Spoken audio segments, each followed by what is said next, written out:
السلام علیکم ګرانو دوستانو، تازه او د خوشحالۍ خبر د افغانستان کرکټ ملي لوبډلې د متحده عربي اماراتو لوبډلې ته ستره ماتې ورکړه. د سریلانکا پر وړاندې د لا ډېر چمتووالي په موخه افغان اليون لوبډلې د اماراتو الف لوبډلې پر وړاندې 500 ورځه تمریناتي لوبه ترسره کړه چې په پایله کې افغان اليون لوبډلې سیاله لوبډله له ماتې سره مخ کړه او بریا یې په خپل نوم کړه.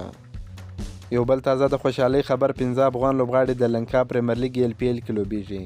رحمان الله ګربز، وقار سلام خیل، نور احمد لکنډوال، نوین الحق مورید، نجیب الله زدران دغه 15 لوبغاړي د لنکا پریمیر لیګ کې د بیلابیلو لوبډلو په ګټه لوبیږي. نجیب الله زدران او نوین الحق مورید د کولمبو سټارز لوبډلې په ګټه لوبیږي. نور احمد لکنډوال د ډمبولا جاینټس لوبډلې په ګټه لوبیږي. وقار سلام خیل او رحمان الله ګربز د جپنا کینګز لوبډلې په ګټه لوبیږي. سوریا کومار له نیوزیلنډیانو زړونه وایستل، ستره ماتې ورکړه. د نیوزیلند پر وړاندې په دویمه نړیواله شلوريزه لوبه کې سوریا کومار یادو په زړه پورې سلیزه ووهله او خپله لوبډله په 6 منډو بریالۍ کړه.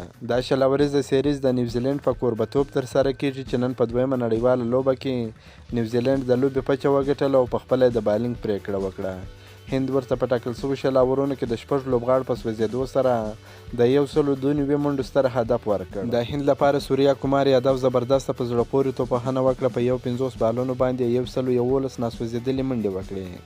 د سوریا کومار یادو په توپخانه کې 7 شپږیزې او 11 څلوریزې شاملې وې. نیوزیلند ته ټیم سوتي 3 لوبغاړي وسوځول. لوکی فرګوسن 2 وکټ واخیستې. د 102 منډه هدف په تعقیب کې نیوزیلند پاتې راغی او د ټولو لوبغاړو په سوځېدو سره یوازې 116 منډې وکړې او په 15 منډو یې دغه لوبه وبایلل چې کین ویلیمسن پکې زبردسته توپخانه ترسره کړه. 17 منډې وکړې. د هند لپاره دیپک هوډا بهترینه تمام سو، هغه 4 وکټې واخیستې. همدغه راز یوزمندر چاهل او محمد سراج 2 وکټې ترلاسه کړې. هیره دې نه وي چې لومړۍ لوبه د باران له امله بې پایلې پای ته رسېدلې وه. که مو دا ویډیو خوښه سوې در سره لایک کړئ او د خپلو ملګرو سره هم شیر کړئ.